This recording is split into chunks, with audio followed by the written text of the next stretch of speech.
Well, hello there and welcome to Travels with Geordie. If this is your first visit, my name is Peter Knowles and I live on this classic Edwin Monk design motor cruiser here in Victoria, British Columbia, along with the loving memory of my pup Geordie, all the while fixing it up for some pretty major cruising someday soon. If that's the sort of thing you might find interesting, please consider sticking around and subscribing. I'd love to have you.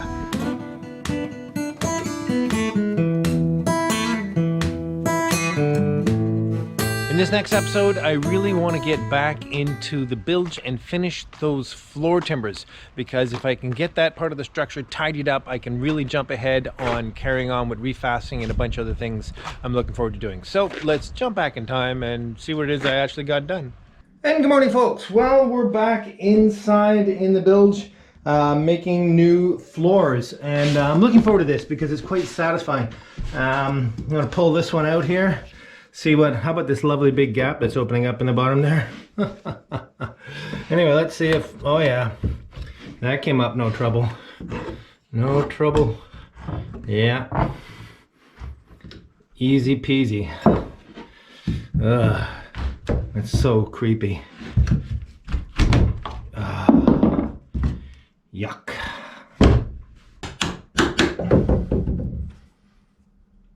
Pretty wasted. I believe these were all mild steel. I really do. Okay, I've decided I need to do some remedial work before I carry on here. I showed you this nice big gap here that's forming as the boat dries out. Part of that is because this plank is loose and it needs to be refastened. There's quite a gap under here. And if I can deal with that sooner than later, I think I'll be better off in my ongoing process here. So what I'm going to do is I'm going to clean out the whole bilge. I'm going to vacuum it all out. I'm going to dig out all the crud that may be under between the frames and this plank, and I'm going to go below and refasten this plank to the existing frames, at least for now, so it's in the right place, because I don't want to have to try and pull it up later with all that crud under there. Yeah. Jumping back to get something done, it's pretty typical.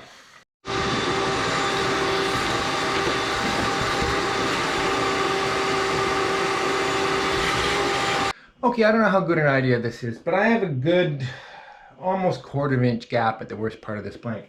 Actually, part of that will be reduced when I refasten it. But I don't really want to refasten it while it's dry, because it's going to spend the rest of its life wet. So it's going to swell back out a little bit. And, well, I'd rather it didn't do that and rack the fastener. So I'm going to soak it all down for a day or two or whatever while I do other things, and see if it can close up a little bit before I do the refastening and make a further effort to keep the boat damp. Yeah. So then I'll spend the rest of the day glorious sanding. Do I owe a royalty now? Okay. Vacuum, contact. Let's go. Well, that was quick. Time for another layer. I forgot to show you putting it on. I opted for 407 filler this time. It's just a little smoother. Maybe I didn't mix up the other. Anyway, whatever, this will do. Sorry folks, I went and did something without showing you. I just plugged up all the little bleeder holes with some filler, some 407. Doesn't look nice, but it'll look fine when it's done. They'll all probably need another little bit of a coat. Anyway, looking good. What else we can do? Sand. Yeah, sand. Don't go away. This is not a beer of the week. It's a Q&A. People have been putting in all kinds of great comments and questions with the videos coming out every day, and although I read every single comment, obviously I just don't have a chance to answer them all independently. However, a lot of the questions in the comments can be grouped, and as a result I've prepared a Q&A, and I'll answer most of the questions in no particular order. So let me get started. Limber holes. Are you going to put limber holes in? Well, you might have noticed now, yes, I'm putting limber holes in the floors that I'm putting in the wheelhouse. And other questions were, why are they so high? If they were lower, they could drain better. Well, They can't be any lower than the top edge of the frames, the ribs, because the water's got to pour over the ribs anyway. So, and that also means I can move the holes up and there's a good chunk of meat of wood underneath, so it makes sense. Now, I'm hoping at some point that the boat will be relatively dry. Will that happen soon or not? I don't know. You know, but in the meantime, definitely it will not puddle any worse than it has. So yes, limber holes. Cost of being here at the yard on the hard. It's $75 a day to be here, and which I imagine is reasonable. For me, it's kind of desperately expensive, especially as I'm also paying mortgage at the marina. But that's life. Anyway, it's very fair. What fasteners and why? Wow, this is huge. I'm using hot dip galvanized steel screws, and the reason I am is because I adhere to the philosophy that you refasten a boat fastener like fastener. In other words, refasten with the same fasteners that are already in the boat. The boat is largely fastened with galvanized boat nails, and as a result, I won't be creating a new dielectric imbalance, a more noble or less noble metal to be in the sort of witch's brew cocktail of corrosion that happens with a wooden boat in the ocean. Now, this is a huge topic, and you could Google YouTube and search YouTube till the end of time, and you'll get 100 different answers on this. I personally believe that it's important to use the same type of fastener. There's people who believe that silicon bronze is always best and stainless is just fine, and that may be completely correct. However, I believe, and I think many others do, that sticking with the same fastener is the way to go. It's also incredibly convenient for me, and that they're incredibly cheap, certainly by comparison to stainless or silicone bronze. Anyway, that's what I'm using. Next, why am I not bedding the floors down? As some reference to Leo, who bedded the bronze floors in on Tally Ho and other places. I see no reason to bed the floors. This is just a wood-to-wood connection. I don't believe the original floors were bedded. Leo beds his floors because he's bedding bronze floors, and he doesn't bed them against the planking. He's bedding them in the inside of the oak sawn frames. So it's a completely different situation. Plus, it's a brand new boat. Plus, Leo is really picky. So I just don't see any real value to bed those floors in there. Is the concrete going back? Related to the limber holes? It's possible. I don't have any real objection to having concrete in the bilge. I only took it out because it was in the way. It's possible that I might put concrete back in up to the level of the bottom of the limber holes. Maybe it'll sort of tighten up the bottom. Maybe it'll help with drainage. I'd like to think that I didn't need drainage, but that's optimistic. I'm pretty sure the boat's going to leak for at least 1 or 2 more haulouts. It doesn't really add anything effective in terms of ballast. It's just not enough weight. There might have been 50 pounds, 30 pounds of concrete down there, so it's not really a big deal.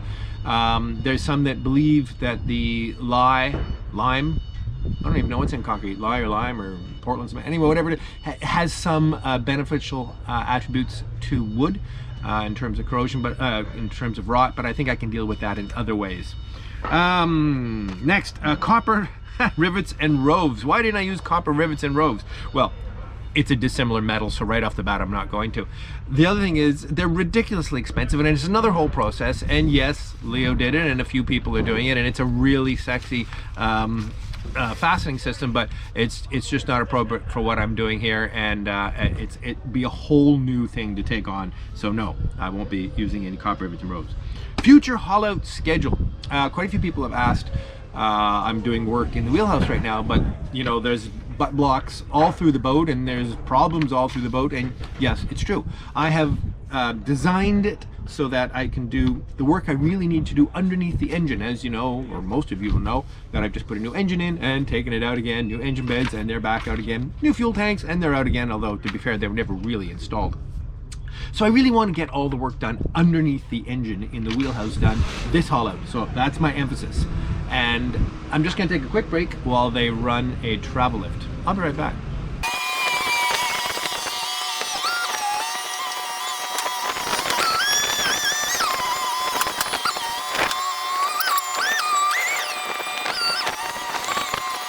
Okay, Okay then, well, it's quiet again. Well, I must say they came pretty close to the front of the boat.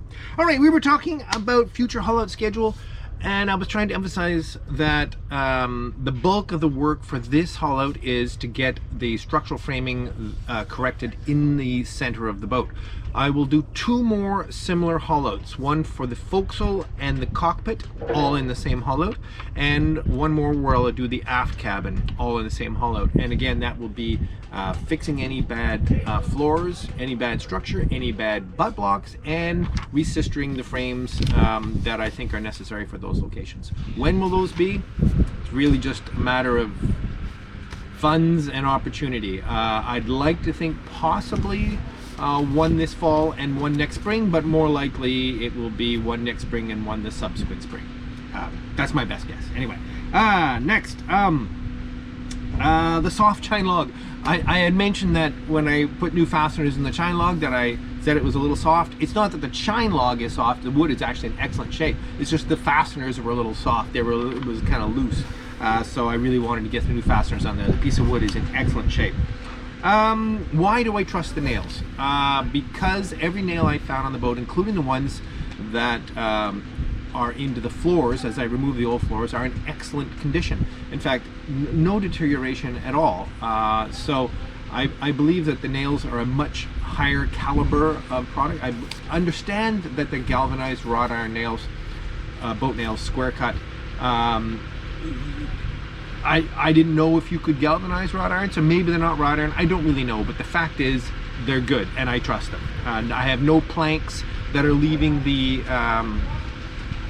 frames, except in some particular cases, but they're for other reasons, I believe. Anyway, why do I trust the nails? Relaunch, taking up water and pumping.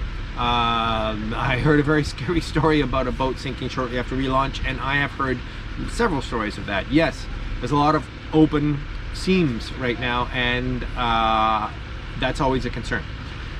The open seams really bother me more because of the racking the fasteners than relaunch. I will deal with open seams before relaunch because I will absolutely saturate the boat for a week or so before we relaunch.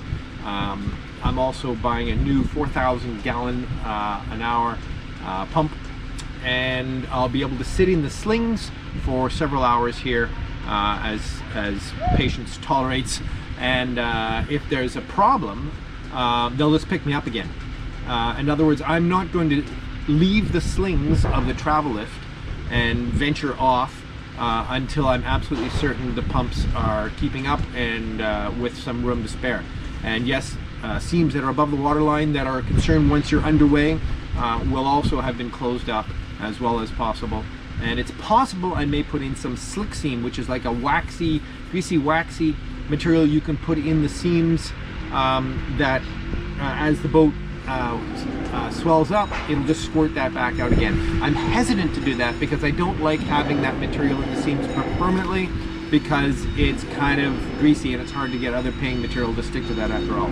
We're going to take another little break while they move some more machines around.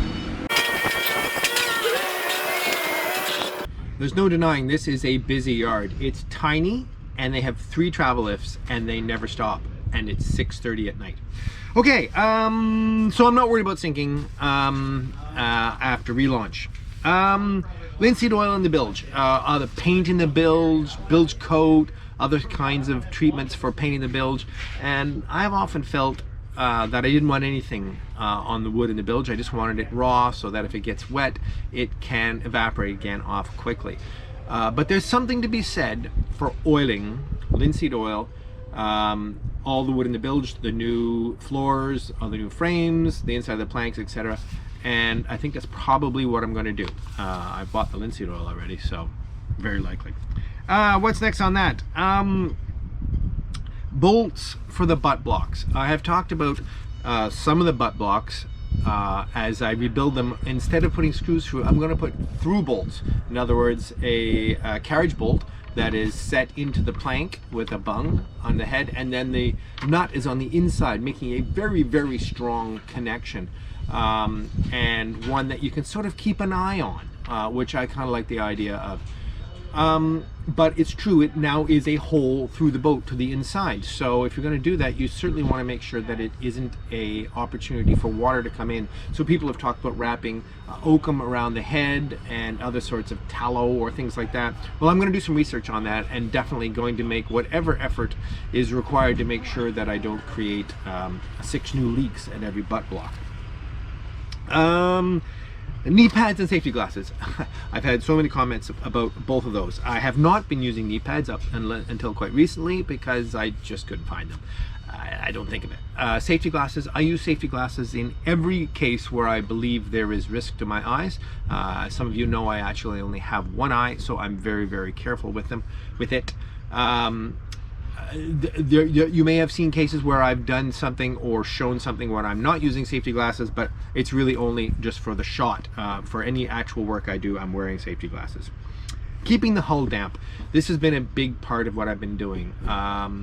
I'm very concerned about the boat drying out, mostly for the racking of the fasteners.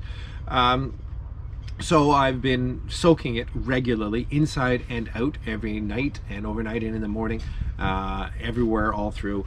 I've also set up a little pump garden sprayer where I can get up in all kinds of extra places. I've had the burlap on the front. It's been cool lately, so I haven't needed that nearly as much. It was only in the very hot weather that was a problem. People talked about sprinklers and other sorts of things. It's possible I may end up with a soaker hose inside at some point, but I'm certainly making an effort to keep it as swelled up as possible. Why not replace that cedar plank, that first plank above the waterline where I had that little mushy spot that I filled with filler? Yeah, that was pretty hacked, no doubt. Why didn't I replace it? Because I don't have time. I have to keep my eye on the ball at this Haulout. I have limited time, limited resources, and limited funds. I have to get the boat back in the water and functional, and without getting distracted with something that I call ship fitters disease. In the Land Rover world, we use the term ship fitter disease, and it would mean that you take something apart and you say, oh, I should fix that too, oh, should I fix that too, and pretty soon you got a car that's in pieces and you can't use it. Well, I can't have that happen. This is my home, and I certainly can't afford to be on the hard a minute longer than I absolutely have to be. So this boat must go back in the water as soon as possible. So everything I don't have to do this Haulout, I'm not going to do this Haulout. So if I can spend 45 minutes just dealing with that quick, that's the way I'm going to do it. And there's more places I'm going to make do quick repairs like that. What else we have here? A few people have mentioned, why don't I just fiberglass the whole bottom? Google it. I'm not going to do it. A few people mentioned that those 2 huge planks that Scott took out of the boat, why are they not out of the boat anymore? Well, they weren't taken out of my boat, they were taken out of my friend Lloyd's boat. It's a pretty serious repair going on over there, and it's going really well. No planks are coming out of my boat at all. A few people have asked about a wide swath of rust right at the bow, just above the waterline, and what that is rust from the anchor chain in the anchor locker that seeps down the inside of the hull and comes out at that open seam because it's above the waterline, so sometimes water can come out there. I have a solution for that, and we'll deal with that. Am I living aboard? Yes, I am living aboard. I always live aboard. So I'm here at the marina living aboard. I have water, I have power. I even have a drainage system where the shower and the sink and stuff go down into the drain system here at the marina. So I'm really quite comfortable, or at least I'm as comfortable as I ever am aboard, which to me is very, very comfortable. No problem there. People asked about instant nails, or nails in a tube, construction adhesive. There are places where I will use it. Very likely I'm going to be using it in the bungs that I'm going to seal up the old through hulls with, and more on that later. I actually believe that construction adhesive, which is a urethane based product, is actually a relatively appropriate adhesive for boats, especially wooden boats. Largely because it likes water. In other words, it bonds very well to wet wood, which epoxy does not. So in a situation, for instance, the bungs going into wet wood, I'm much more comfortable with the highest quality. In other words, the zero voids version. There's a version that's twice the price that has absolutely no air, entrapped air in it. And it's a fabulous product, and I think it's completely appropriate in cases where there's moisture, because the moisture will actually draw the adhesive right into the wood and do a much better job than epoxy would in that situation. The last question I have on here is how on earth am I keeping up with refitting a boat on the hard and also doing full length daily videos? And I'll tell you why. Because I just about burned myself out on the weekend, working 10-12 hour days, too physical. And I said to myself, you know, a really good way to do this is just work for 9 to 10 hours, 8 to 10 hours, and edit for 3 hours or so in the evening. I don't have anything else going on. Basically, by the time I've had my shower, have dinner, I might as well be editing. So it sort of keeps me focused on what I'm doing. Of course, I'm very grateful to be able to get this content to you, because I know it's of great interest. Haulouts are really kind of interesting, and I love real time. I really like being as close to real time as possible. We will be caught up, I think, tomorrow. It's very important to me, and in fact it works out for me quite well to be able to do a full episode every day. Some of the episodes will be shorter for sure. Well, here comes some more noise, but I'm done. Best you all, and turns out I actually did have a beer. See you tomorrow.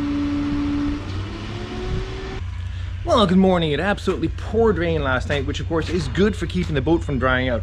I've also been hosing the entire inside of the boat, because the drying out, I think, is actually my biggest concern right now. So closing up a bunch of seams that are opened up a bit, and it's actually been quite successful. So if I can just keep on top of that, I'll keep the fasteners from racking too much. If you can imagine, if this plank shrinks and that gap opens way up, then that fastener has to kind of bend over when that happens. I call that racking, and that's not good for anything. The wood, the fastener, the ability to stay afloat, etc. Okay, so I'm going to continue to do some refastening of the bottom planks that have opened up. Like, you can see that that is slightly out of alignment now, probably because the fastener's racked. Anyway, so pull that all together a little bit, both sides, so that's in a proper alignment for the new floors to continue to go in. It looks like it's going to be hot today, so I'll probably carry on with floors. I would love to also start to experiment with closing up the abandoned through hulls, but more on that later. Anyway, let's get to work. Okay, so I'm starting to do some refastening. This is a butt block that is not in the wheelhouse. In other words, the butt block is not accessible. In fact, it's underneath the fiberglass in my head. So there's no way I can get at that butt block. Now, I've just put 6 new screws in here, and they didn't bite very well. So I loathe to do this, but I'm going to drill 6 new holes here. In addition, I'm going to refasten both sides of the butt block into the existing frames, hoping that this is bulletproof until I can deal with it in the future. And that's going to be my standard model, not the extra screws, but at least refastening both sides of the butt block. But we'll see how this works out. So again, here we go. Hate to do this.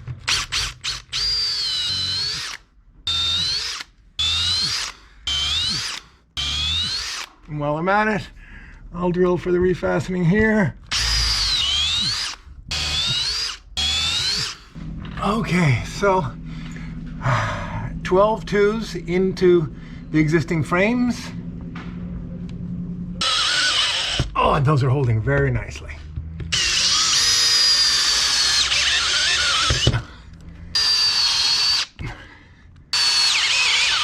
Okay, so I'm going to try a 2 into my new fastening holes here and see how it bites. Otherwise, I'll put in a 2.5.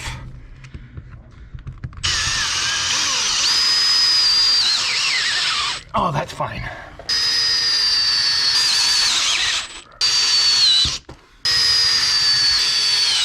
Okay, well, as much as that resembles Swiss cheese, they're all clean holes. They're all well holding fasteners, and I'm completely confident about this butt block for a decade, although I'll probably deal with it sooner than that. And it gets a tag for the log, so I can keep track of what I've done everywhere. Moving forward, this is a butt block that is accessible in the wheelhouse, and it will be replaced with something substantial. But in the meantime, I'm still going to do the refastening to the frames both sides in advance of that, so it stays nice and solid in the meantime.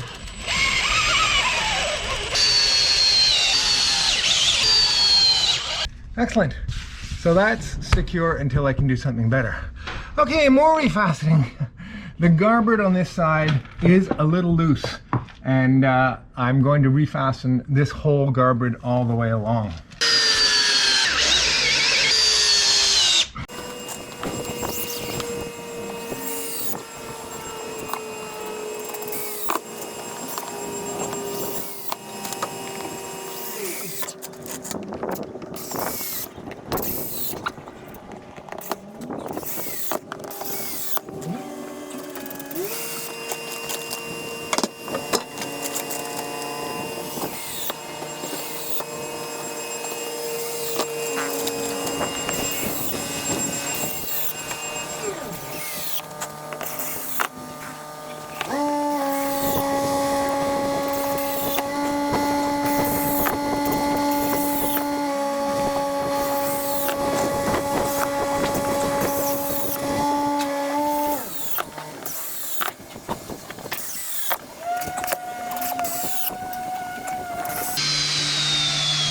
Okay. Whew. I'm not cut out to be a shipwright.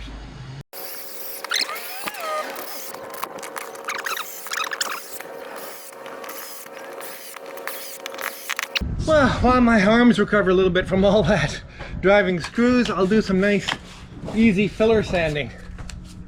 Yeah, that should come pretty fair. Fair enough.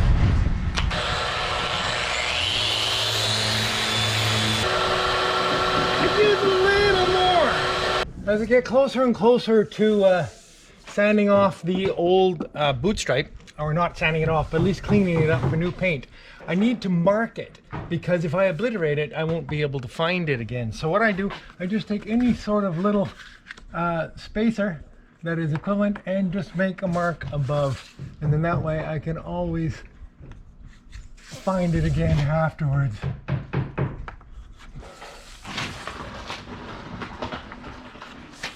And we're at the day 9 wrap up. Oh my god, 9 days already. Kind of a busy day. A lot of it was spent editing.